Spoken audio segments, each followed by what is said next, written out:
കൊല്ലത്ത് ക്രൈം കേസുകളുടെ എണ്ണം വളരെ കൂടുതലാണ്. നമ്മൾ ഇനി എത്രയൊക്കെ പറഞ്ഞാലും, ഞാനൊരു കൊല്ലം ജില്ലക്കാരനാണ്. SCRB സ്റ്റേറ്റ് ക്രൈം റെക്കോർഡ്സ് ബ്യൂറോയുടെ കണക്കെടുത്ത് കഴിഞ്ഞാൽ 14 ജില്ലകളിൽ ഏറ്റവും കൂടുതൽ ക്രൈം നടക്കുന്ന ജില്ല. പൊളിറ്റിക്കൽ ക്രൈം പക്ഷേ കുറവാണ്. രാഷ്ട്രീയപരമായിട്ടുള്ള അക്രമ സംഭവങ്ങൾ കൊല്ലത്ത് കുറവാണ്. രാഷ്ട്രീയപരമായിട്ടുള്ള അക്രമ സംഭവങ്ങൾ തമ്മിൽ കുത്തിച്ചാവുന്നതേ ഉള്ളൂ. നമ്മള് തമ്മി കുത്തിച്ചാവും, തമ്മി തല്ലും, നാട്ടുകാരെ ഒക്കെ തുപ്പിയിട്ടിട്ട് വേണമെങ്കിലും അടിക്കും. നടന്നു പോകുന്ന ഒരാൾ ഇനി ഒന്നും ഒരു കാരണമില്ല. എനിക്ക് പരിചയമുള്ള കൊല്ലംകാരെ കുറിച്ച് ഞാൻ പറയട്ടെ. എല്ലാവരും ഞാൻ പറയട്ടെ, ഭയങ്കര വ്യത്യസ്തമായിട്ടുള്ള സ്വഭാവക്കാരാ. ഭയങ്കര വ്യത്യസ്തമാണ്. ഞാനടക്കം, നീ അടക്കം ഭയങ്കര വ്യത്യസ്തമാണ്. അതായത് കണ്ടിട്ടുള്ള ആൾക്കാർ ഒന്നെങ്കിൽ അതിഭീകരമായിട്ടുള്ള വിഷാദമുള്ള ഒരു മനുഷ്യനായിരിക്കും ഞാൻ പരിചയപ്പെട്ട ഒരു കൊല്ലംകാരൻ. രണ്ടാമത് ഞാൻ പരിചയപ്പെട്ട വേറൊരു കൊല്ലംകാരൻ, എന്താ പറയാ, ഷാം, ഞാൻ പറയട്ടെ, ഈ പോലീസ് ബുദ്ധി. മൂന്നാമത് പരിചയപ്പെട്ട കൊല്ലംകാരൻ എന്ന് പറയുന്നത് ഭയങ്കര വയലന്റ് ആണ്. എല്ലാവർക്കും വ്യത്യസ്തമായിട്ടുള്ള സ്വഭാവം. പക്ഷെ ഒരു സ്വഭാവത്തിന്റെ അങ്ങേ അറ്റമായിരിക്കും. ഡിപ്രഷൻ ആണെങ്കിൽ അതിന്റെ അങ്ങേയറ്റം, മരിച്ചാ മതി. വയലൻസ് ആണെങ്കിൽ അങ്ങേയറ്റം, സ്വന്തം അച്ഛനെ അവരെ അടിക്കും. അത് പാവം. അതെ, സാത്വികതയുടെ അങ്ങേയറ്റം. അതെ, രണ്ടറ്റം കൂട്ടിമുട്ടിക്കാൻ പാടുപെടുന്ന ഒരു സാത്വികൻ. അതിനടിക്കുകയാണോന്ന് എനിക്കറിയില്ല. അങ്ങനെ കൊല്ലംകാരുണ്ടല്ലോ, അതിനെല്ലാം വളരെ വ്യത്യസ്തമായിട്ടുള്ള സ്വഭാവം. പിന്നെ നിങ്ങളുടെ ചര്യകളിലും വ്യത്യസ്തതയുണ്ട്. ഇപ്പൊ നമ്മൾ തിരുവനന്തപുരത്തെ ആൾക്കാരെ എടുത്ത് നോക്കിയാൽ, തിരുവനന്തപുരത്തെ ആൾക്കാരെ നോക്കി കഴിഞ്ഞാൽ എല്ലാവരും ഒരേ ടൈപ്പ് ആൾക്കാരാണ്. എല്ലാവരും സ്വാർത്ഥരാണ്. അതിലൊന്നും ഒരു കളിയില്ല നമുക്ക്. അപ്പുറത്തൊരു വീട്ടിൽ ഒരു പ്രശ്നം നടക്കുന്നു എന്ന് അറിഞ്ഞു കഴിഞ്ഞാൽ പോലും ഇപ്പുറത്തുള്ളവർ ഇറങ്ങി ചെല്ലില്ല, എന്താ ചേട്ടാ എന്ന് ചോദിക്കാം. പക്ഷെ നമ്മുടെ വീട്ടിൽ കറണ്ട് ഇല്ലെങ്കിൽ നമ്മൾ അപ്പുറത്ത് നോക്കും, അപ്പുറത്തും ഇല്ലേ എന്ന്. ഇല്ലെങ്കിൽ നമുക്കൊരു ആശ്വാസം. ആ സ്വാർത്ഥതയാണ് ഞാൻ ഉദ്ദേശിച്ചത്. പക്ഷെ നിങ്ങൾ അങ്ങനെയല്ല. നിങ്ങൾ എല്ലാവർക്കും ഓരോ വ്യത്യസ്ത സ്വഭാവമാണ്. അതെനിക്ക് മനസ്സിലാവുന്നില്ല, പിടി കിട്ടുന്നില്ല എനിക്ക്. മറ്റേ ദൃശ്യത്തില് അയാളെ ഭരത് ഗോപിയുടെ മോൻ പറയുന്നത് പോലെ, മിസ്റ്റർ, നിങ്ങൾ എനിക്ക് മനസ്സിലാവുന്നില്ല.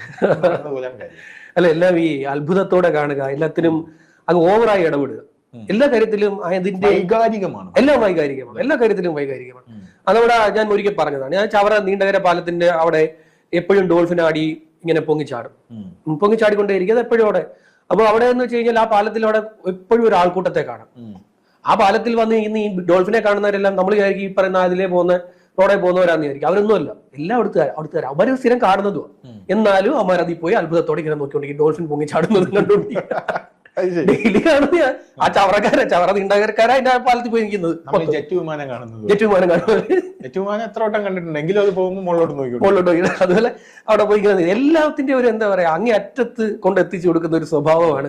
അത് ക്രൈം കേസുകൾ ഇങ്ങനെ കൂടി വരുന്നത് വളരെ ആശങ്കാവഹമാണ്, ആശങ്ക ഉയർത്തുന്നതാണ്. ഒരു കേസുകൾ എടുക്കുമ്പോൾ ഒരു കേസ് ബൈ കേസ് ആയിട്ട് എടുത്തു നോക്ക്, എല്ലാത്തിനും വളരെ ഡിഫറെന്റ് ആയിട്ടുള്ള ക്രൈം ആയിരിക്കും. ഒരു ക്രൈം ചെയ്യുമ്പോൾ തന്നെ പാമ്പിനെ കൊണ്ട് കൊത്തിച്ചു ഭാര്യയെ കൊന്നു കളയുക, ഭാര്യയെ പാമ്പിനെ കൊണ്ട് കൊത്തിക്കുക. ഒന്ന് ആലോചിച്ച്. അല്ല, ഈ മാധ്യമപ്രവർത്തകർ തുടങ്ങിയപ്പോ എന്നോട് പല ആൾക്കാരും പറഞ്ഞൊരു കാര്യമാണ്, ഏറ്റവും പാട് റിപ്പോർട്ടർ ആയിരിക്കാൻ കൊല്ലമാണ്. കാരണം കൊല്ലം ഭയങ്കര വാസ്റ്റ്, സമാധാനമില്ല. പോരാത്തതിന് കൊല്ലത്തിന്റെ ബോർഡർ പല സ്ഥലങ്ങളിലായിട്ട് ചിന്നിച്ചിതറി കിടക്കാണ്. അവിടെ ചെന്ന് കഴിഞ്ഞാൽ ഓച്ചിറയ്ക്ക് അപ്പുറം അവിടെ നിന്ന് പിന്നെ കടമ്പാട്ടുകോണം വരെ വരും. പാരിപ്പള്ളിയും കഴിഞ്ഞ് കുറച്ചുകൂടെ വരും കൊല്ലം ജില്ല. പിന്നെ ഇവിടുന്ന് അങ്ങോട്ട് ആര്യങ്കാവ് വരെ അടുപ്പുണ്ട്. കാടുണ്ട്, ഒരു സ്ഥലത്ത് കടലുണ്ട്.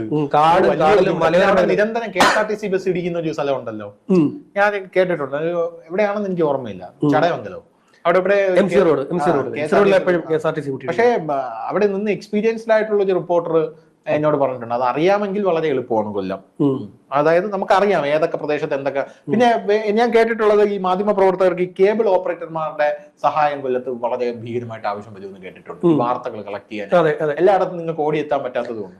ഓടിയെത്തത്തില്ലെന്ന് വെച്ച് കഴിഞ്ഞാൽ ഒരറ്റം പോയി കഴിഞ്ഞാൽ പിന്നെ ഇങ്ങനെ അറ്റം എത്ര മണിക്കൂറുകൾ എടുക്കുമെന്ന് അറിയാമോ? ഞാൻ കൊല്ലത്ത് റിപ്പോർട്ടറായിട്ട് ഇരുന്ന ആളാണ്, കൊല്ലത്ത് ദീർഘകാലം ഇരുന്ന ആളാണ്. ദീർഘകാലം എന്നെ അവിടെ തന്നെ ഇരുത്തിയിരുന്നു. കാര്യം എനിക്ക് ആ ജില്ല നന്നായിട്ട് അറിയാം.